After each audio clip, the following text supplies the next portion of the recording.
देखिए हमारे साथ सीपीआई माले के अरवल के विधायक महानंद सिंह कुशवाहा जी हैं। इनसे बातचीत करेंगे कि जिस प्रकार से आज संसद भवन में खास करके विपक्ष के नेता राहुल गांधी ने नीट परीक्षा प्रश्न पत्र लीक मामले में सरकार से सवाल जवाब किया और स्पीकर से कहीं न कहीं अनुरोध किया कि इस मामले में जो कि करोड़ों बच्चे के भविष्य की बात है, उस पे 1 दिन का चर्चा करना चाहते हैं। इस पर स्पीकर ने सहमति नहीं दिया। सर, सबसे पहले पब्लिक लाइव में आपका स्वागत है। बहुत बहुत धन्यवाद। जी। और आपके माध्यम से मैं पूरे बिहार की जनता और देश की जनता को जी, भी शुक्रिया अदा करता हूं जी, कि चलिए, जनता के सवाल आप लगातार दिखाते रहते हैं जी, और ज्वलंत मुद्दों पर आप बेबाक आप अपना व्यू आप रखते रहते हैं। जी। सर, जिस प्रकार से आज विपक्ष के नेता राहुल गांधी ने संसद भवन में स्पीकर से कहा कि हम चाहते हैं कि जो करोड़ों बच्चे जिनका भविष्य कहीं न कहीं चौपट होते जा रहा है, उनके मुद्दे पे हम 1 दिन का यहाँ पे सवाल रखना चाहते हैं सरकार के सामने। ऐसे में स्पीकर का कहीं न कहीं इस पे सहमति नहीं बनना, आप किस प्रकार से देख रहे हैं? देखिए, स्पीकर का मतलब स्पष्ट है ना। मोदी सरकार का ये जो तीसरा टर्म की जो सरकार चल रही है और ये दिखाना चाह रहे हैं कि मोदी प्राइम मिनिस्टर, गृह मंत्री अमित शाह और बिड़ला साहब स्पीकर, जी, वो बदलने वाले नहीं हैं। जी, वो सरकार की जो मंशा है वही करेंगे, जनता के सवाल को वो समाधान नहीं करेंगे। जी, संसद भवन जो है, संसद जो है या ऊपरी सदन जनता का सबसे बड़ा अदालत है और सबसे बड़ा सदन है जहाँ जनता के विभिन्न मुद्दों का जी, जो समस्या है, हम समझते हैं कि वहाँ समाधान करने का, बहस करके रास्ता निकालने का वो सबसे बेहतर अदालत है। जी, और वहाँ बहस नहीं कराना, मैं समझता हूँ कि ये सरकार का फेल्योर है और पूरे सिस्टम को करोड़पतियों, अरबपतियों के पाले में गिरवी रख देना है। ये अमीर बच्चों के लिए ये नीट का परीक्षा जो है, एनटीए जो है, ये अमीर बच्चों के लिए ये काम कर रहा है। पेपर लीक होने का मतलब उसमें कौन-कौन 10-10 लाख, 20-20 लाख, 30-30 लाख जी, रुपया देने वाले कौन लोग हैं? जी, गरीब बच्चे नहीं हैं।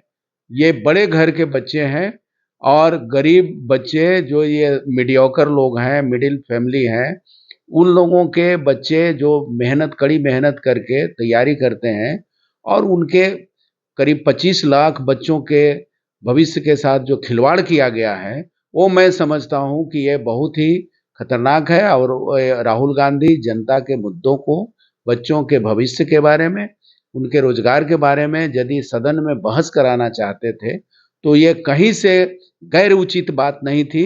इसको बहस कराना चाहिए था और छात्रों को बेहतर संदेश दिया जाना चाहिए था।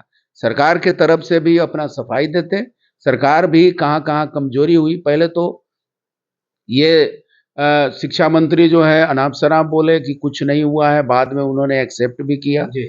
तो हम समझते हैं कि ये सब चीज़ को भी देखा जाना चाहिए। सर, जिस प्रकार से आपने कहा लेकिन सत्ता पक्ष का जहाँ तक कि नेताओं का कहना है कि विपक्ष झूठ के मूठ मुद्दा पे ख़ास करके नीट परीक्षा के जो मुद्दा है उस पे चर्चा करना नहीं चाहती है, सिर्फ़ संसद भवन को कहीं न कहीं डिस्टर्बेंस करना चाहती है। मैं समझता हूँ कि ये झूठ मुद्दा है, जी, लोग पकड़ा रहे हैं, जी, एक से एक परत खुल रहा है।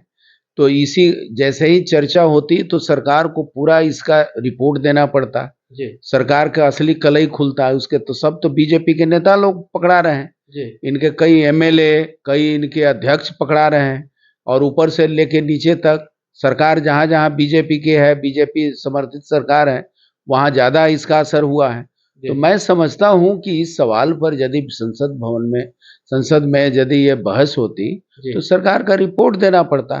जी, तो मैं समझता हूँ कि ये रिपोर्ट देने से सरकार भाग रही है और झूठ तो सरकार बोल रही है। जी। सरकार के लोग जो है, झूठा रिपोर्ट कर रहे हैं, ये बहुत ही गलत बात है। सर, अगला सवाल बिहार से रहेगा कि जिस प्रकार से 10 दिनों में 7 पुल गिर चुके हैं, धराशायी हो चुके हैं, इसको किस प्रकार से देखते हैं सीपीआई माले, विधायक होने के नाते? पूरे भ्रष्टाचार चरम पर है। जी, आप देखिए, कि अररिया, मोतिहारी, सिवान से लेकर के कई जगहों पर पुल जी 18 तारीख से गिरना शुरू हुआ, जी तो इस महीना के अंत तक 7 पुल गिर गए हैं। जी अभी चालू भी नहीं हुआ कि गिर गए हैं, निर्माणाधीन है जी और उसी दौरान ही गिर गया। जी तो आप समझ सकते हैं कि यहाँ के गुणवत्ता और विकास का मॉडल क्या है। जी जो सर, भाजपा वाले यहाँ पे रोकना चाहते हैं सर, आप भी अलायंस में थे, उस समय भी पुल गिरी थी।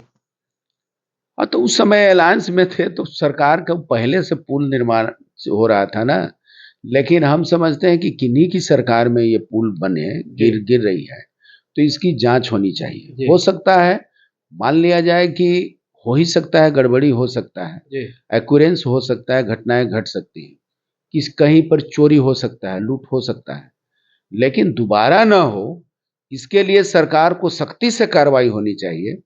पुल गिरते गया, लूट करते गए, भाजपा को जो लोग चंदा दे दिया वो सब माफ हो गया।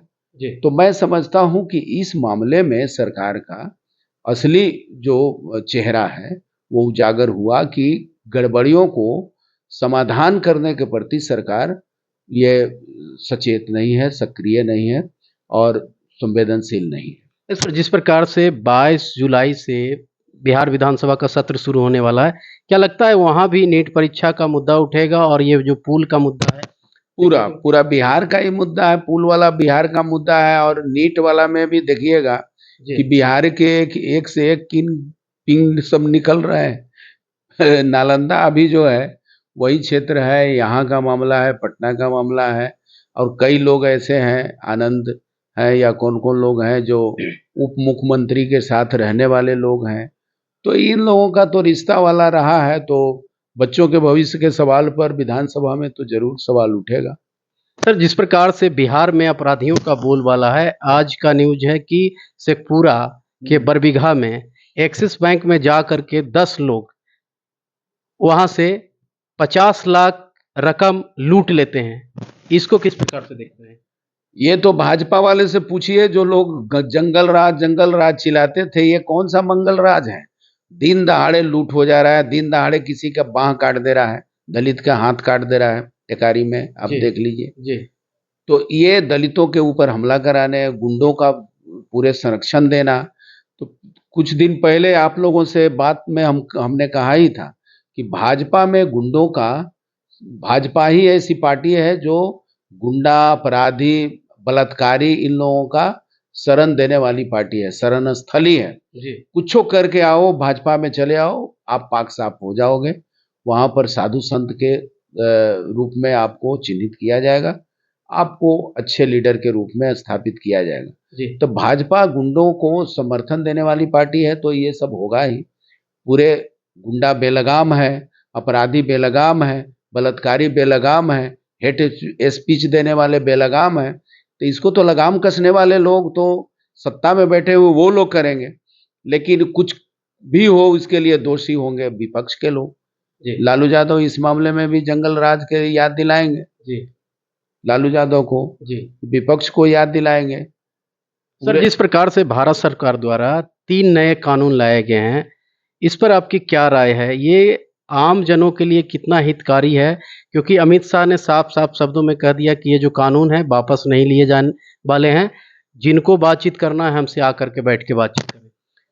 पहले तो जो संविधान में अलाउ है कि देश के मामले में जो संकट का स्थिति होगा, जी तो वैसी स्थिति में देश में जब भारी उथल पुथल या देश को और एक और तोड़, सवाल रहेगा सर इसी में कि माले पार्टी का इस पे क्या स्टैंड है? क्या समर्थन करती है माले पार्टी? मैंने पहले तो ये मैं कह रहा हूँ कि तीनों जो फौजदारी कानून है जी वो तीनों फौजदारी कानून को इमीडिएट जी इसको प्रभाव से अलग किया जाना चाहिए और फिर से सदन में, पार्लियामेंट में भेज करके इस पर बहस करानी चाहिए और एक्सपर्ट लोगों के साथ उनकी राय लेनी चाहिए, उसके बाद ही लागू किया जाना चाहिए।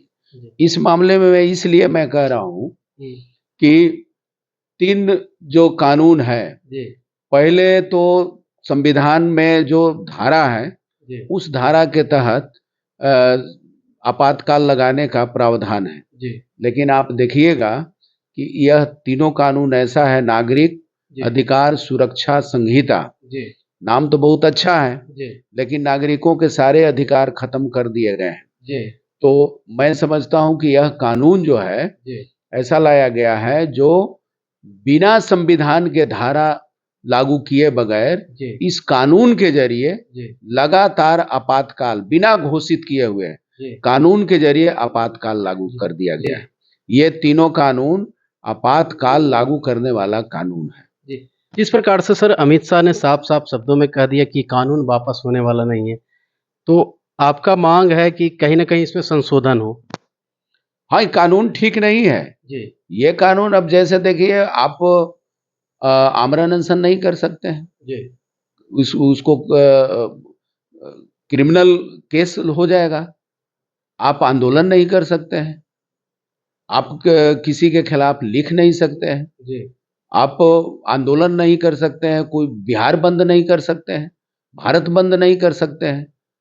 आप बंद करने पर तो वो तो कह देगा कि सरकार का इतना क्षति हुआ है, जी, इसलिए आपका देशद्रोह का कानून लगाया जाता है। ये अंग्रेजों के बनाए गए कानून के नाम पर कि अंग्रेजों के बनाए गए कानून है, जी, उनके नाम पर देसी कानून ज़्यादा खतरनाक है। जी, मैं आपको कह रहा हूँ जी, कि ये जो कानून जो बनाया गया है, वो अंग्रेजों के कानून से ज़्यादा खतरनाक है जी, और इस ज़्यादा खतरनाक कानून को इमीडिएट जी, प्रभाव से बाहर किया जाना चाहिए। जी। जेडीयू के कार्यकारी अध्यक्ष बने हैं सर संजय झा। क्या कहिएगा? पहले तो आप तीनों कानून के बारे में मैं कह दे रहा हूँ कि इस जी, मामले में जो माले का जो स्टैंड है, जी, आज ही जी, पूरे देश के पैमाने पर हम लोगों ने प्रतिवाद जुलूस किया है। जी, अरवल में हमने जुलूस करके निकाल करके जी, जुलूस हमने निकाला है, प्रतिवाद किया है, उसके बाद जो है आपके यहाँ हम आपके पास जी, यहाँ पहुँचे हैं। जी, मीटिंग थी, उस मीटिंग में जी, शामिल हुए। जी, तो ये मैं कह रहा हूँ कि पूरे भारत में भाकपा माले इस कानून के खिलाफ, तीनों कानून के खिलाफ हम लोग जी, ये प्रतिवाद शुरू कर दिया है। जी, रही बात कि जदयू में जी, जो कार्यकारी अध्यक्ष बनाए संजय झा को, जी, तो ये तो उनके मामला है। लेकिन जैसा कि बात जो सामने आ रही है जी, कि ये तानाशाही रवैया अपना रहे हैं नीतीश कुमार जी, जी, वो अपने अन्य लोगों से बिना राय लिए हुए जी, वो बनाए हैं और इससे उनके बनाए जाने से उनके पार्टी में ही विरोध है। जी, वो तो उनके अंदर के मामला है, उनके पार्टी के अंदर का मामला है, इसमें ज़्यादा हम लोग नहीं कुछ कह सकते। लेकिन आप ही लोगों के यूट्यूबर के ज़रिए जो न्यूज़ आया है, टीवी चैनल पर जो न्यूज़ आ रहे हैं जी, या अखबार में जो खबरें आई हैं, जी, उन खबरों के आधार पर लग रहा है कि कुछ अच्छा नहीं है। जी। तो ये हमारे साथ थे सीपीआई माले के विधायक, अरवल विधायक थे महानंद सिंह कुशवाहा जी। इनका साफ शब्दों में कहना है कि जो भारत सरकार द्वारा 3 नए कानून लागू किए गए हैं, जिसका कि आज शुरुआत हो चुका है, वो कहीं न कहीं उसमें संशोधन की आवश्यकता है। और दर्शकों, आपको हम बताना चाहते हैं, उस समय ये कानून लागू किया गया था जब विपक्षी सांसद को संसद भवन से बाहर का रास्ता दिखा दिया गया था। हालाँकि इन्होंने साफ शब्दों में कहा कि जो पूल का मामला है, कहीं न कहीं सरकार में खामियाँ हैं और नीट परीक्षा पे इन्होंने साफ शब्दों में कहा कि ये बच्चे के भविष्य की बात है। कहीं न कहीं इस पे संसद भवन में चर्चा होना चाहिए। तो लेते हैं एक छोटा-सा ब्रेक, ब्रेक के उस पर खबरों का रहेगा सिलसिला जारी। धन्यवाद, प्रणाम।